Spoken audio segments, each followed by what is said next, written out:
gostaria de dar um estudo sobre perfeccionismo. E para começar, vamos ler a Bíblia em Colossenses capítulo 3. Colossenses capítulo 3, versículos de 1 a 3.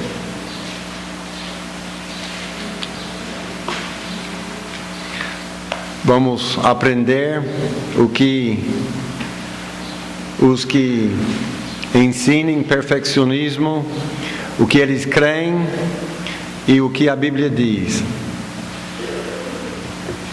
Colossenses 3, de 1 a 3. Portanto, se já ressuscitastes com Cristo, buscai as coisas que são de cima, onde Cristo está assentado à destra de Deus.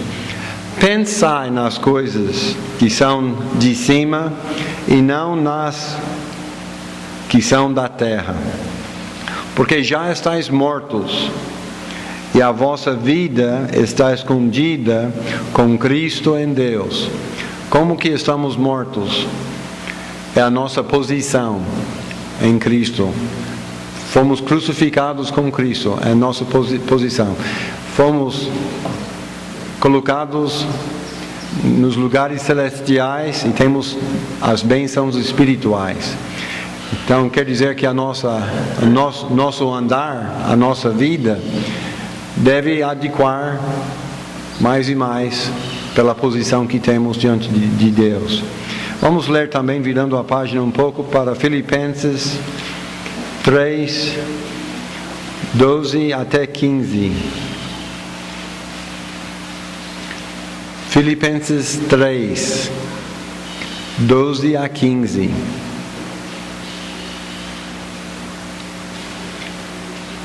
Não que já tenho alcançado, ou que seja perfeito, mas prossigo para alcançar aquilo para o qual foi também preso por Cristo Jesus. Irmãos, quanto a mim, não julgo que o haja alcançado, mas uma coisa faço, e é que, esquecendo-me das coisas que atrás ficam, e avançando para as que estão diante de mim, prossigo para o alvo, pelo prêmio da soberana vocação de Deus em Cristo Jesus.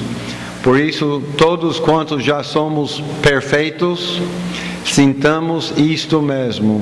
E se sentis alguma coisa de outra maneira, também Deus vô-lo revelará.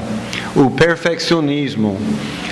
Os irmãos talvez não saibam, mas há muitas igrejas, há muitos cristãos religiosos que creem que o cristão pode ser santificado diante dos homens nesta vida terrestre ao ponto de não ter mais pecado nenhum nas suas vidas.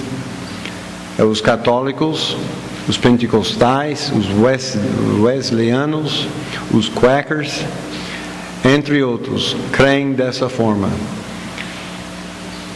Os que pregam o perfeccionismo creem que Deus quer que o cristão seja perfeito, pois Ele mandou os céus à perfeição.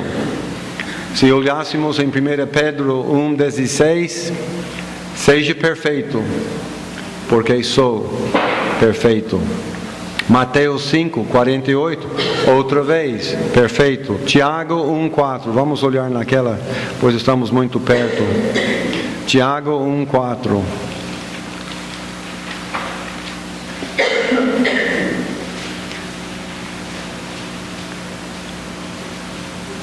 Tenha, porém, a paciência, a sua obra perfeita, para que sejais perfeitos e completos, sem faltar em coisa alguma. Eles creem que Deus quer que o cristão seja perfeito, pois Ele mandou pela palavra que sejamos. E também Ele nos deu o perfeito exemplo para nós seguirmos. 1 Pedro 2:21, Cristo está dizendo que eu dei o exemplo para que sigais o meu exemplo. Em 1 Pedro 2:21. Todavia, por Deus pedir a perfeição do cristão, não quer dizer que o cristão tem a capacidade para fazê-la. Mas Deus vai pedir ao homem algo que ele não pode fazer. Desde o começo da lei, a lei foi dada por Deus e pediu obediência perfeita, mesmo quando a carne era fraca pelo pecado, para obedecer completamente à lei de Deus. Romanos 7, versículo 12. E assim a lei é santa, e o mandamento santo, justo e bom.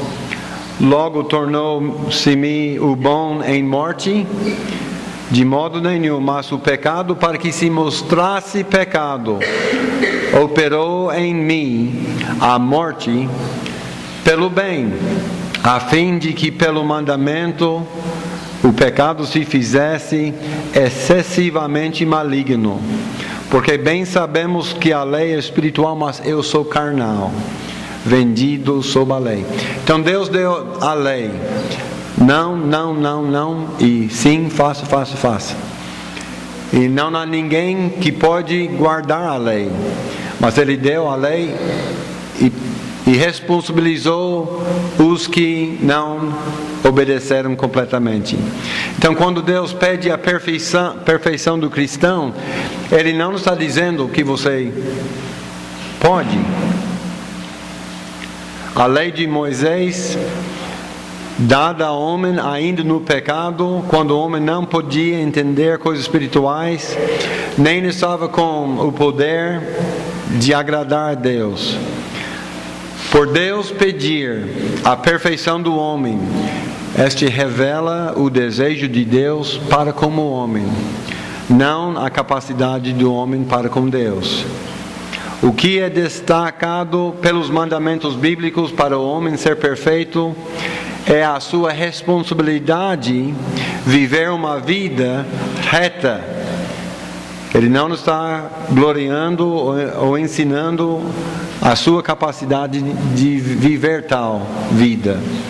Quando Deus diz, sede perfeitos, Ele está querendo que você procura de prosseguir, continua tentando alcançar aquilo pelo qual foi alcançado, e quer que você, como a luz da aurora vai brilhando mais e mais até o dia perfeito, Ele quer que tenhamos uma vida crescendo em conformidade com a imagem de Cristo.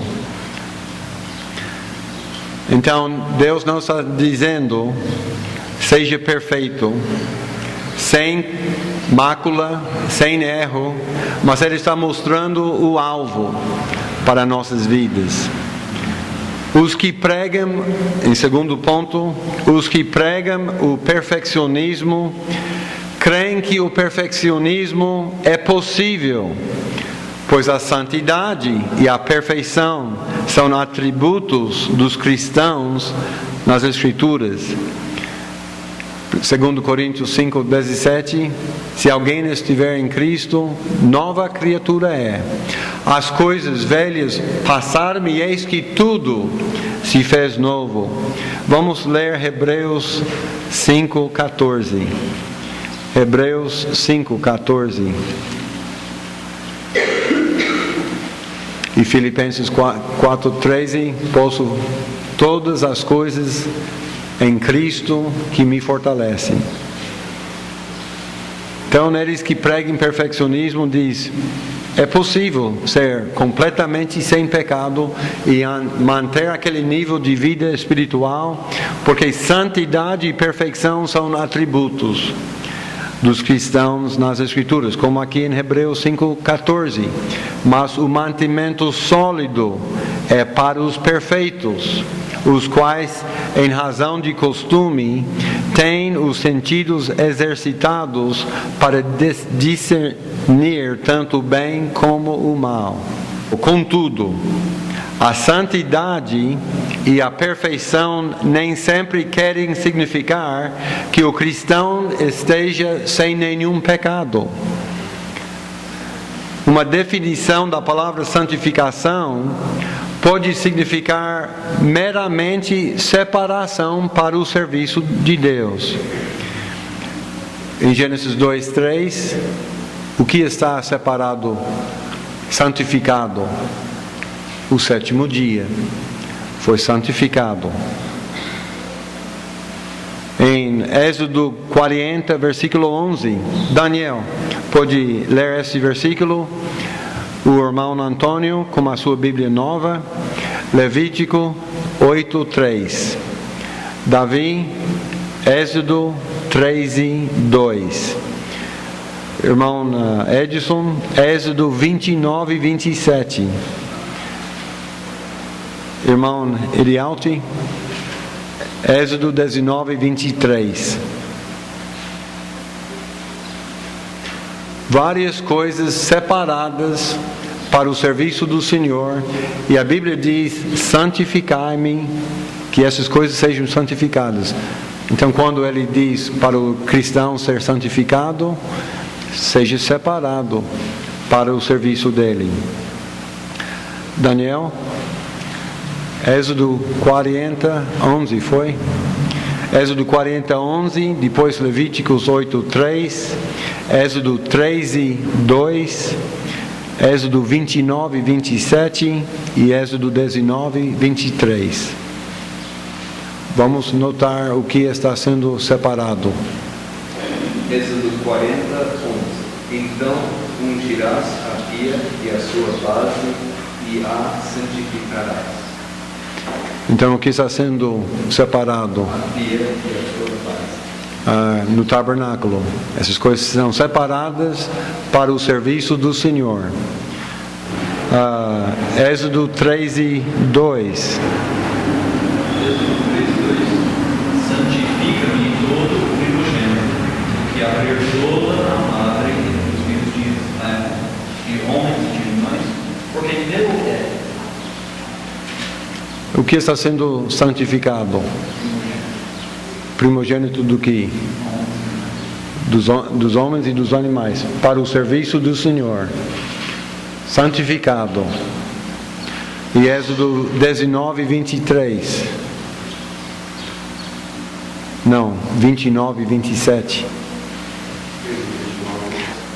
O que está sendo separado? Amém.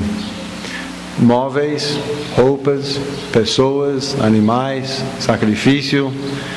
E Êxodo 19:23. O que está sendo santificado? Amém. Obrigado.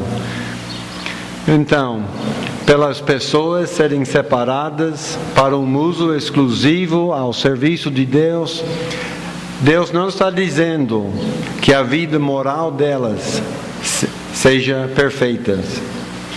Perfeição do cristão diante de Deus é por causa do sangue de Cristo, pela operação do Espírito Santo. Assim, o cristão é santo e perfeito, sem mancha ou ruga diante de Deus. Amém? Ele não lembrará mais os nossos pecados, estão jogados longe da presença do onipresente Deus, como o leste é separado do oeste. Perfeição do cristão é pelo sangue de Cristo, e Deus nos olha perfeitos. Mas diante dos homens, o cristão tem lutas com a carne. Gálatas 5:17. A carne cobiça contra o espírito e o espírito contra a carne, para que não faça as coisas que quereis. Temos lutas com a carne aqui na terra. O apóstolo Paulo usava a palavra santos para referir-se aos cristãos em Filipenses 1:1. Vamos olhar lá. Filipenses 1:1. Ele está escrevendo para os santos. Todos os santos, ele está endereçando esta epístola para todos os santos em Filipos. Vira a página para capítulo 2. E ele fala em versículo 14 e 15. Fazei todas as coisas sem murmurações nem contendas. Se éramos santos, sem ruga, sem mácula, sem pecado nenhum, ele não pediria elas de fazer tudo sem murmurações nem contendas, para que sejais irrepreensíveis e sinceros, filhos de Deus inculpáveis, no meio de uma geração corrompida e perversa, entre a qual resplandeceis como astros no mundo. Nós somos luzes, como astros no mundo, astros, estrelas, planetas, que como um fundo preto estão destacados esses pontos de luz. Nós somos aqueles pontos de luz para o mundo. Então, ele está pedindo que a nossa vida seja uma vida idônea para dirigir e guiar pessoas ao Cristo. Mostrar pelo nosso exemplo. Então, isso é aos santos, mas o santo faria essas coisas naturalmente e não precisaria instrução para não fazer algumas coisas como contendas e murmurações. Se os cristãos fossem santíssimos, em capítulo 3, ele exorta os irmãos, versículo 16 de Filipenses: mas naquilo a que já chegamos, andemos segundo a mesma regra e sentimos a mesma. E poderíamos ler até o fim do capítulo. Eles estão sendo exortados a serem fiéis. Se éramos já santos e no plano sem pecado, seriam fiéis. E não precisariam de ser exortados assim. A palavra perfeição, em vez de só significar uma coisa sem variação, perfeição, também significa crescimento à imagem de Cristo. Segundo Pedro 3,18, crescei na graça, ele fala. Então, se já estão perfeitos, nem precisam crescer mais. A palavra perfeição também pode significar de sermos prontos e preparados para toda a boa obra, como 2 Timóteo 3,17. Toda a palavra de Deus é inspirada e proveitosa para que o homem de Deus seja perfeito, preparado para toda a boa obra. Neste significado, os santos devem zelar para a perfeição, de ser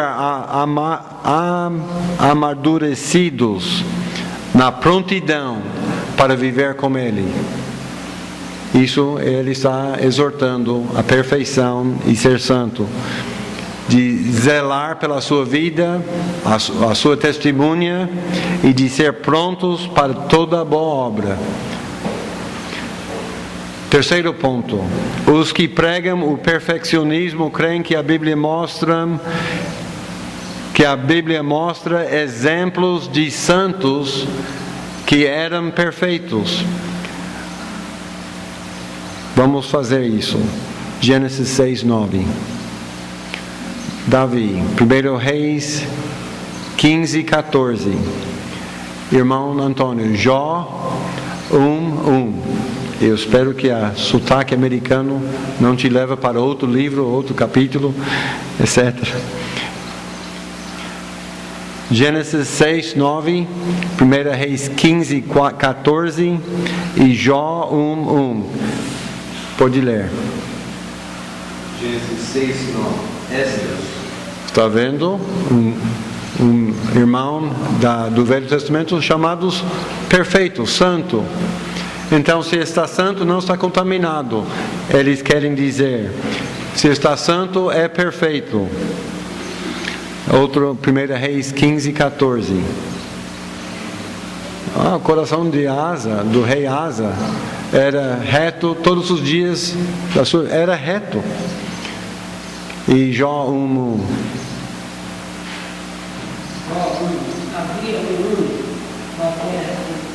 Amém. Um homem reto, santo, que desviava-se do mal.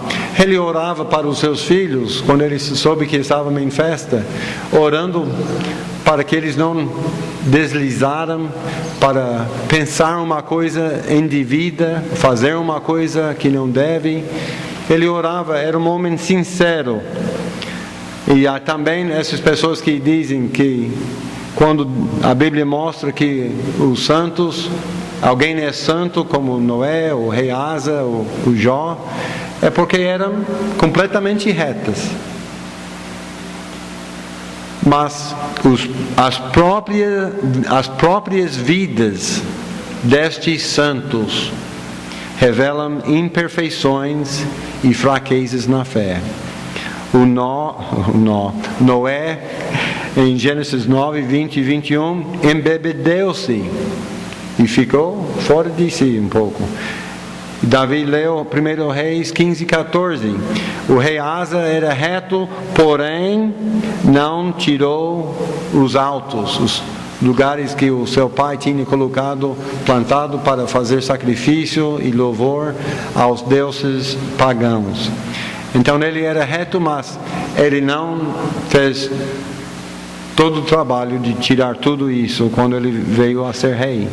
E a pessoa de Jó, em Jó 3,13, amaldiçoou o seu dia. O Senhor é melhor que... Então ele está instruindo Deus. Melhor que eu nem estivesse nascido com vida. Aquele que Deus disse que era perfeito, como Davi em 1 Reis 11, 4, e os santos mais notáveis na Bíblia caíram. Abraão, em Gênesis 12, 13, mentindo. Pedro, em Mateus 26, 69 a 77, negando ao Senhor. Mentira, não sou eu não conheço ele. Jamais. E alguns pecaram mais grave ainda. Adultério seguido por homicídio na vida do Davi, chamado um homem com coração reto, conforme a um homem segundo Deus, coração santo. Salomão, em 1 Reis 11, 2 e 3, as suas esposas e concubinas levaram o seu coração para deuses falsos. Quando Deus olhou desde os céus para o mundo para ver se havia algum que tivesse entendimento e buscasse a Deus, Ele viu que não houve quem fizesse o bem, nem sequer um. É uma verdade que não há ninguém que não peca. Quando o cristão, até 1 João diz, se você diz que você está sem pecado, está mentindo. Quando o cristão morre, ele semeia o seu corpo em corrupção, ignomínia e fraqueza, como qualquer outro homem. Todos os cristãos reconhecem o fato. Como Tiago falou, tropeçamos em muitas coisas. Amém? Somos instruídos a confessar os nossos pecados. Por causa dos santos terem imperfeições, sem tropeços e pecados, são disciplinados pela correção, como a correção de Deus, da qual não teriam se já fossem perfeitos sem nenhum pecado. E temos de entender, se lêssemos Hebreus 12, 5 a 11, que a correção do Senhor não produz uma vida sem pecado, mas produz um fruto pacífico de justiça. Ou quer dizer, uma vida com menos viver na carne e mais separada ao Senhor. Então, Deus não quer, quando Deus diz seja perfeito, Ele não está dizendo que tem que ser perfeito, sem nenhum erro, e vai poder chegar assim nesta vida. Mas diante dEle somos. Ele não está dizendo, quando Ele diz seja perfeito, Ele não está dizendo que a santidade e a perfeição, sem pecado nenhum, são atributos dos cristãos nas Escrituras.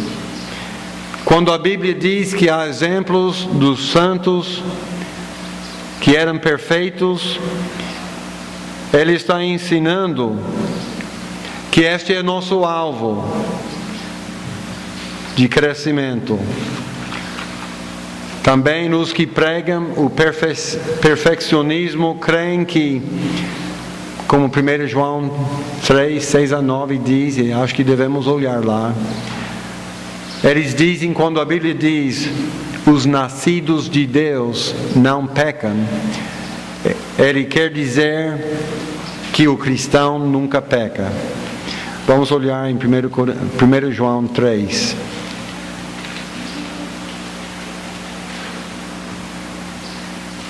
Os que pregam o perfeccionismo creem que os nascidos de Deus não pecam. E ponto. 1 João 3, 6 a 9. O irmão Marcelo pode ler para nós 6 a 9.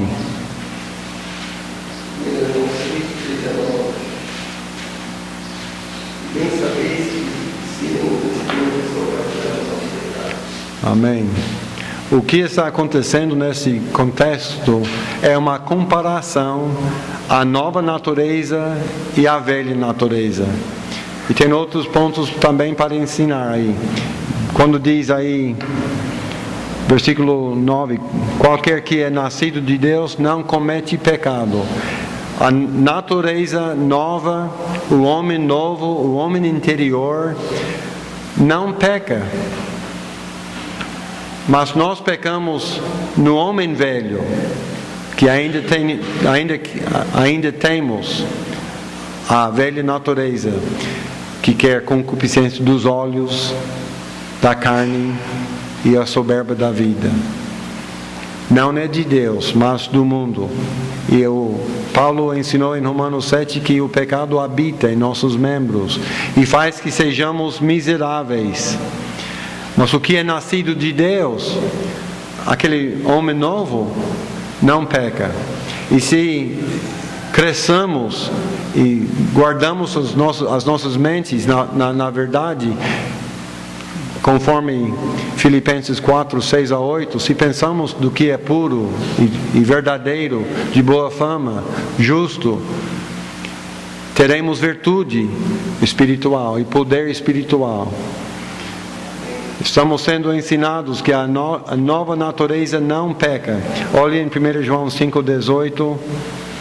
Sabemos que todo aquele que é nascido de Deus não peca, mas o que de Deus é gerado conserva-se a si mesmo e o maligno não lhe toca. Não peca a nova natureza. O diabo sempre continua no pecado e o pecado sempre continua na carne do cristão. Deus, então aquela é a nossa natureza velha. Na natureza nova, Deus sempre continua santo e pelo Espírito Santo Ele habita no cristão. Então no homem cristão, o pecado habita nele e este provoca-o a pecar. pelos exemplos bíblicos das vidas dos cristãos e pelos ensinamentos da doutrina, somos assegurados que existe uma luta constante entre estas duas naturezas, e sabemos que o cristão perde algumas dessas lutas. Por isso o cristão é ensinado a confessar os seus pecados, como esses santos confessaram em Jó, o salmista, Daniel, o apóstolo Paulo em Romanos 7. A perfeição é uma realidade diante de Deus, por Cristo. Diante dos homens, nesta vida na terra, a perfeição absoluta é nosso alvo supremo. E isso para a glória de Deus, não para dar tapinhas em nossas próprias costas. Como Paulo falou em Filipenses 3:12, não que já a tenha alcançado, ou que seja perfeito, mas eu prossigo para o alvo. O último ponto. Os que pregam o perfeccionismo inventaram a ideia que os pecados involuntários, ou seja, os pecados movidos pelas emoções e desejos, não são pecados. Se eu estou provocado e de repente blá blá, não tenho que pedir perdão, não tenho que confessar, porque não era eu, eram as emoções que levam às coisas. Muitos querem ignorar as ações do pecado pelo corpo, culpando os outros ou o seu passado. O meu pai era sempre assim, eu acho que está no meu sangue, então não é pecado, é personalidade. Ou também eles querem culpar as circunstâncias no seu presente. Sabe, estamos bem apertados recentemente, não estamos dormindo bem, a minha esposa está falando para mim de fazer outras coisas para ganhar dinheiro, e as crianças estão sem sapatos novos. Tem 3 par velhos, mas não tem sapato novo. E eu acabei fazendo aquele roubo. Não era eu que quis, mas as circunstâncias me forçou. Mas eu amei tanto aquele rapaz, que era um amor, paixão me levou. Como Adão e Eva reconheceram as suas ações erradas e jogaram a culpa das suas ações. Senhor, aquela mulher que você me deu, eu errei, mas a culpa é...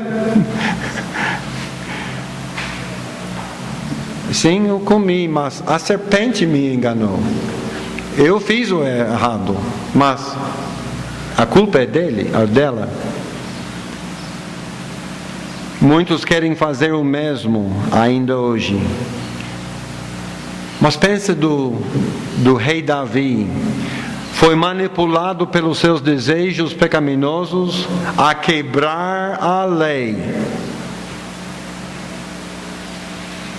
E a circunstância regeu que ele tinha também matar o marido dela. Mas quando veio Natã, você é o homem. Ele foi responsabilizado pelas suas paixões e não pelas circunstâncias, mas aquelas ações que as circunstâncias mandavam. Davi lamentou os seus atos e confessou que tinha pecado contra Deus nestas coisas. Salmo 51, 1-5. Senhor, eu pequei. Ao Senhor eu pequei. Jesus ensinou que os desejos e pensamentos é igual de fazer o ato do pecado.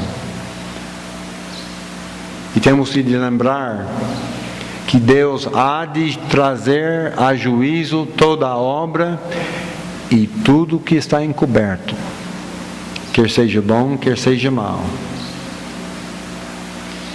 Então, não adianta inventar uma ideia que os pecados involuntários, ou os pecados movidos por emoções e desejos, não podemos dizer que são um pecadinho.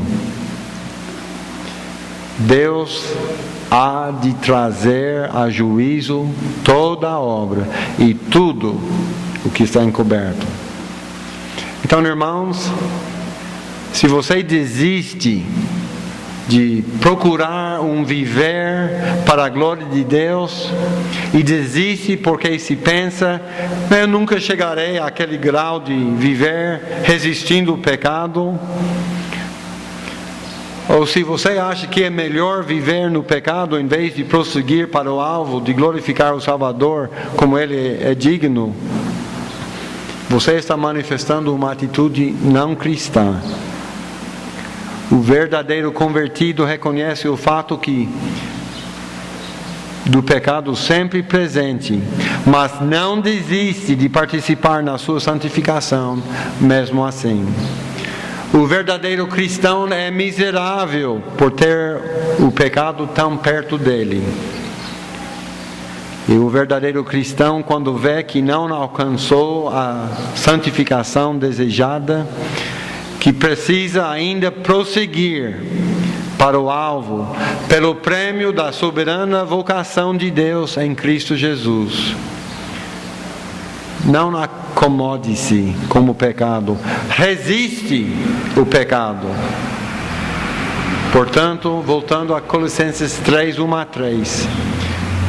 Aquele foi Colossenses 3, de 1-3. Portanto, podemos ler até juntos. Colossenses 3, 1-3.